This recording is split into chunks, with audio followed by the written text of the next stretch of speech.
Hello, my name is Melissa Budzinski, and I'm from Gilda's Club, Grand Rapids. I'm so glad that you have made it here and you're watching this video. I'm so grateful that we have this forum to be able to present to each other and talk to each other and connect through Facebook and through Zoom. If you are watching and you have questions or you have thoughts or you want to share with me what your practice of gratitude is, I would love to hear that. You can just write it in the comment section underneath this post. This is a recording, so we won't be able to get back to you today, but for sure in the next couple of days we'll be able to connect with you, especially if you're looking to have any time at Gilda's Club or want to know about what it is that we do. All right, great. So glad that you're here. So we're going to talk a little bit about the practice of gratitude. Oftentimes when people hear, oh, we're going to talk about gratitude, they sort of like, oh, I don't really want to do that. And it can be sort of hard. And sometimes there's a sense in our culture of platitude of gratitude, empty gratitude, saying thank you maybe when we don't really mean it, or being nice when we don't really feel it. And this practice of gratitude is slightly different than that. And so I hope that you'll find that you can sink into this and at least try it once or twice for yourself and see if it doesn't help. So there's this group, well, okay, let me start again. There is that in researching this and looking at the materials that we have at Gilda's Club about gratitude, and then following the links and checking out different websites that we have looked into before, I discovered UC Berkeley has this whole area called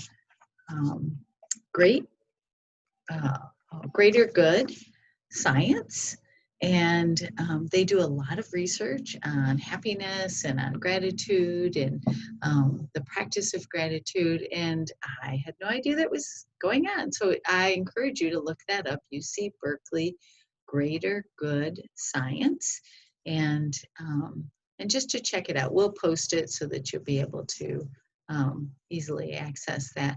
They have lots of articles and lots of research projects that they've written on, and some videos for children, videos for adults, just really rich resource that we have in our country. It's pretty cool. So they're talking about that the practice of gratitude actually changes our brain. It can actually activate portions of our brain that may not have been activated before, or may have been less activated than other times in our lives, especially during times of difficulty, like a cancer diagnosis, or someone in your life has died, or this time of COVID, and racial tension and cultural unrest right now, and really just looking at how we want to be as a country, as a community, and as a person. And so this is really a great way to help yourself shift from that negative set point to looking at what is wrong. And I come to you with personal experience in that, and to shift yourself into seeing the good in your life. And so that is actually a shift in your brain, a shift of what part of your brain that you're accessing, what part of your brain lights up.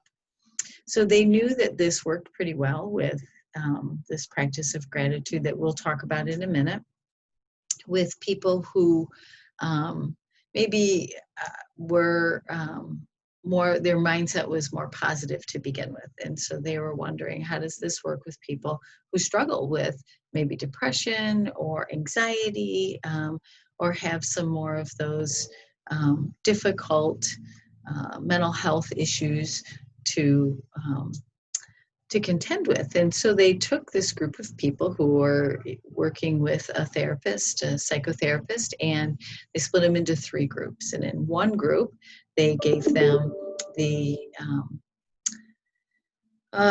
experience of writing one gratitude letter a week for 3 weeks. And they would just think of someone in their life that they were grateful for, or they had some gratitude about, or it could be, an organization or something like that. And they would write a gratitude letter for them.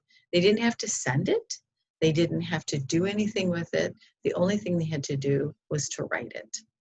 So the second group they took and they gave them the assignment of writing about their negative experiences in their life. And so they went to therapy and they did this writing about their negative experiences in their life. And then the third group was the control group and they didn't do anything. Well, they really found that with this first group, that not only did they shift their thinking and shift their outlook on life to a more positive outlook, but that it lasted also longer than in either of the other two groups. So it was more far-reaching, more significant shift in thinking and positive outlook in life, and it really didn't really take much effort on their part. So this one letter once a week for 3 weeks. And then they could continue that on if they would like. So this piece of gratitude isn't a really light or fluffy thing, or it isn't really a platitude, but this actual activity, this experience, this using gratitude as a way to help yourself to feel better, to shift your mental health state. So how do you do that, you say? What do I do with that? Let's see. I'm just going to look at my notes here. So, there's 4 things, is that gratitude can help us unshackle from those toxic emotions, those focusing on what went wrong, and really trying to help us shift into that looking at what is right now. And gratitude helps us, like those letters that were written and they didn't necessarily send them. Actually, quite a few of that group did not send them. It really helped them, even if it didn't share it with anyone.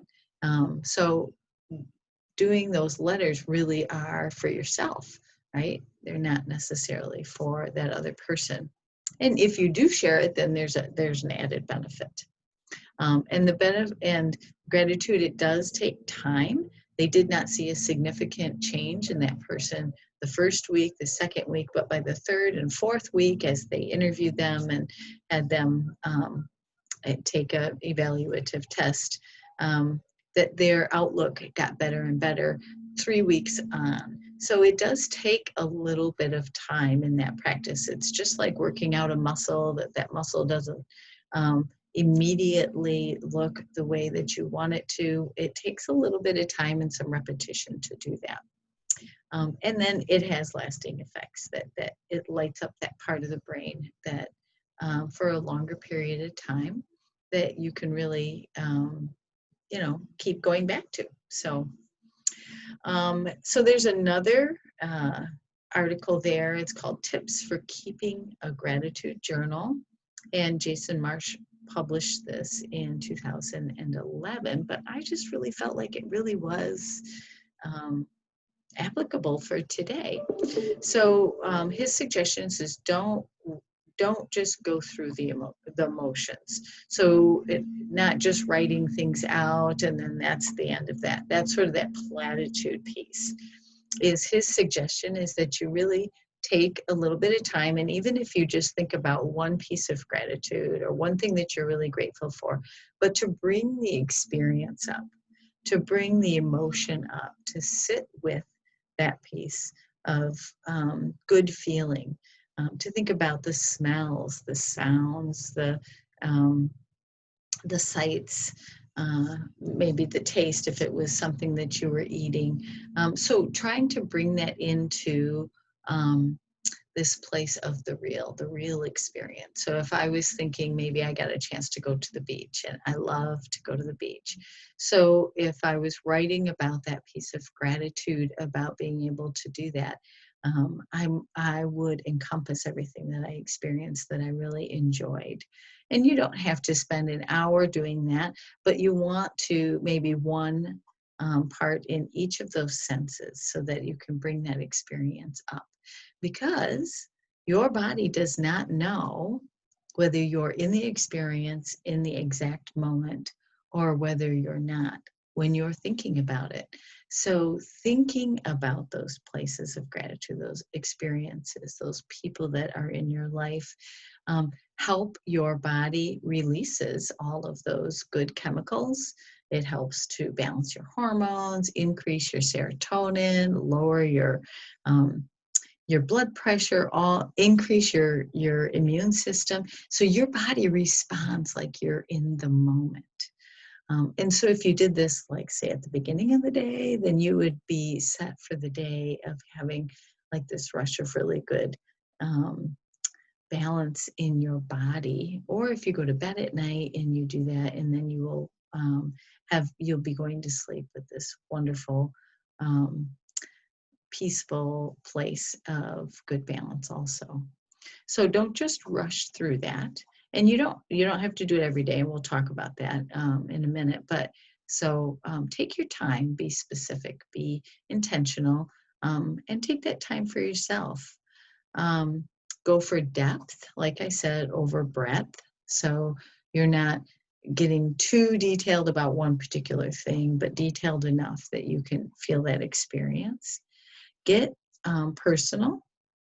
Focus on the people whom you're grateful for, and it really has more of an impact than focusing on things. I know I used the beach as a part of that, but if I picked a person in my life, my children, my husband, someone who has really impacted me, that really helps enrich my relationship with them, my relationship with myself, and really helps to sink that into our connection piece, to feeling connected and not so alone, which is really, really important right now when we are spending much more time alone than ever before.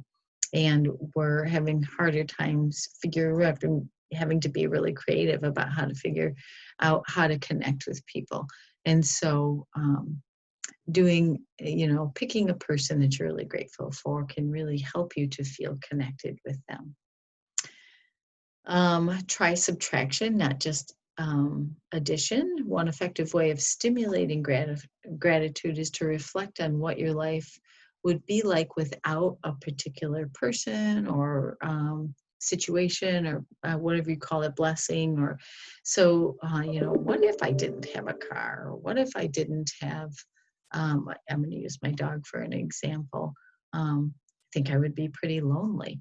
And he gives me lots and lots of joy. So I wouldn't have all those moments of joy. And he gets me out walking and to the park. And so all of those things. So think about what would it be like if you didn't have that person. And then in the reverse, then it brings up all of those pieces of gratitude, that perspective of that. So try to savor surprises. If something happened and it was such a big surprise, you didn't expect it to happen, you saw somebody you haven't seen in a while or whatever, savor those moments, write about them, somehow draw a picture about them, take a picture of them and, put it in your journal, but mark that time so that you can, mark that as a moment of gratitude, and you can go back to that and see that. But don't overdo it. They found that if people were writing more and more often, that oftentimes the effects of that became less because they sort of started to stress out about writing this gratitude journal. So our suggestion is to, once, twice, 3 times a week, maybe do this, and try not to stress yourself out about it, but to get into a regular habit of doing that, and not worrying about having to do it every single time in exactly the right way or anything like that. But to be able to do it on a regular basis. So practicing that piece of gratitude is really important, and can really help you on your journey. And then I just encourage you to try it, and if it doesn't work for you, you don't have to stick with it. But if you try it and it works, that's great. And then you can share it if you want, or not. Keep it to yourself. It's all up to you. I want you to know, all of you, that I'm really grateful for all of you. I'm really grateful for this challenge. I often will say that being on Facebook Live wasn't on my vision board, but here I am.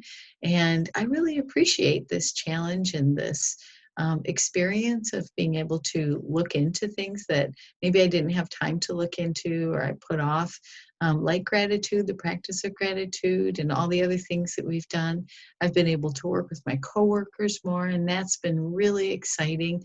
And it's been really fun to see and to hear from all of you about how these recordings and these talks have helped you. And so very rewarding to me. And so I am very grateful for this moment, and for Gilda's Club Grand Rapids, and to be able to have this in my life, have work in my life that I feel like is very life affirming and giving to me, as well as hopefully to other people. So thank you so much for being here. If you have more questions, we're always available on phone or by email from 9 a.m. until 7 p.m. Monday through Thursday, and Friday 9 till 1.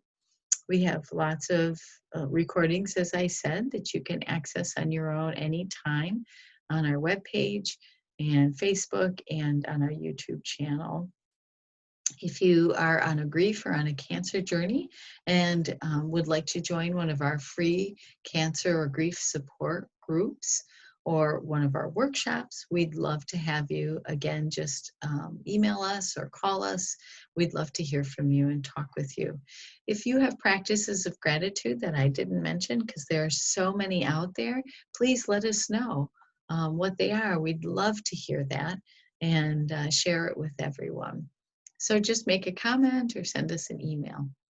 Well, thank you again for this time, spending this time watching this. I hope it was helpful, and I hope that you stay well and stay well connected, and you're finding great things, great joy in this time right now.